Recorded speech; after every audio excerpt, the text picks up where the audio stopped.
In the village of Amulka, there lived a girl named Nnena. She was beautiful in a way that silenced gatherings. Her eyes were large, dark, and deep as midnight rivers. Her skin glowed like polished ebony beneath the sun, and her smile could melt the heart of even the sternest elder. She had no known parents. An old woman named Mama Igioma claimed she had found her years ago at the edge of the sacred river, wrapped in a strange cloth pattern with snake scales. The river gave her to me, Mama Igioma always said, shaking her head. The villagers whispered. Some said Nnena was a child of the gods. Some said she was cursed. But because she grew kind, graceful, and respectful, their suspicions softened, and men began to dream of her as their wife. Among those men was Oba, son of the blacksmith. Oba was tall, strong, and bold, with arms hardened by the hammer and chest broadened by fire. He was a man of laughter and song, respected for his honesty. He had loved Nnena since childhood, though he had never confessed it until one evening, when the moon hung bright over the river. "Nnena," he whispered as they walked by the reeds, "my heart has never known rest since the day I first saw you. Be my wife. Let us build a home together." Nina's eyes glimmered in the moonlight. For a heartbeat, something cold slithered across her gaze, but then it was gone, replaced by warmth. "Oba," she said softly, "are you certain? The elders say strange things about me." "I fear no tales," Oba declared. "What I see is not curse, but blessing." She smiled, and the night seemed to hold its breath.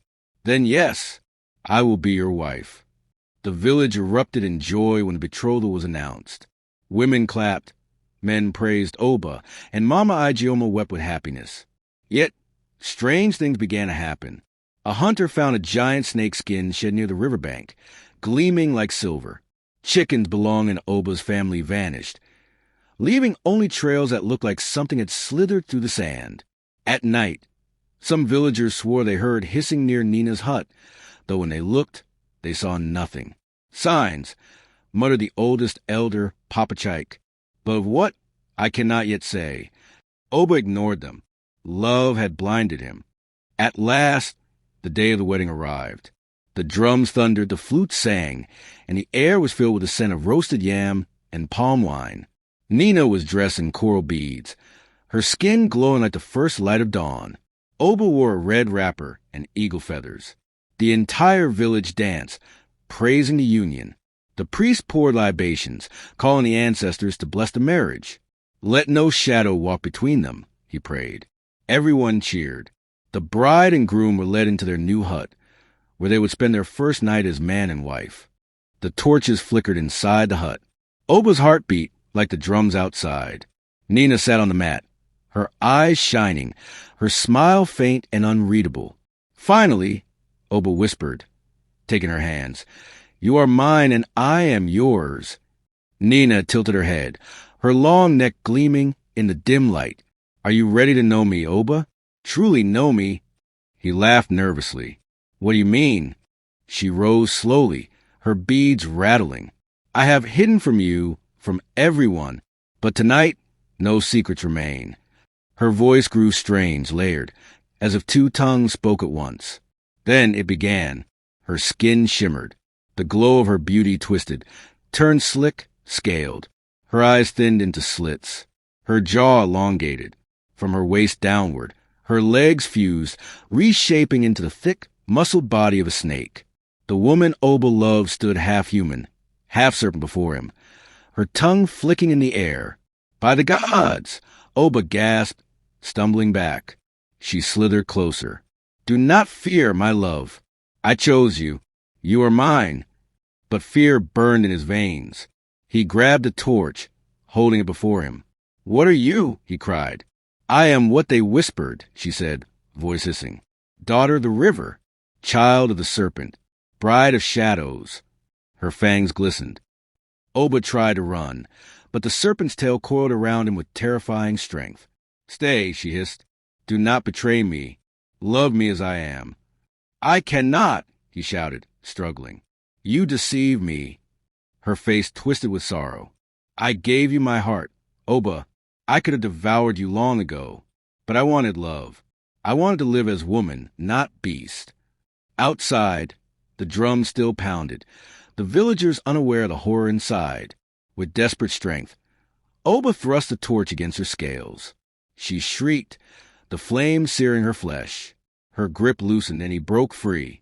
He burst from the hut, screaming, "She is a snake! Nnena is a snake!"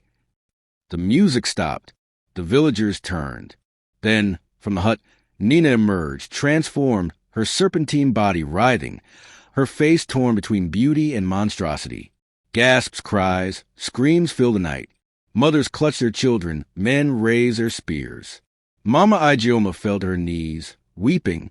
I knew, oh gods, I knew something was not right. Papa Chike raised the staff. The old tales returned. The snake bride walks among us. Nina's eyes filled with tears. Please, do not fear me. I meant no harm. I only wanted to love. But no one listened. The men advanced with fire and weapons. Oba stood trembling, torn between love and terror. Nnena, he whispered, why did you not tell me? She looked at him, her face breaking. Because I feared you would never love me. Then, with a wail that shook the night, she lunged, not at Oba, but at the circle of spearmen. Chaos erupted. Fire flashed, blades struck. The battle was fierce, short, and terrible. At last, pierced by many spears, her serpentine body writhed and collapsed. Her final scream echoed like thunder, then faded into silence. When the smoke cleared, all that remained on the ground was Nina's human form, beautiful, broken, lifeless. The villagers buried her by the river where she was first found. Some wept, some spat, some prayed. Oba never married again. He lived with a haunted face, spending nights by the river, whispering her name. And so the elders told the tale. They never knew she was a snake until her wedding night. Let this be a lesson.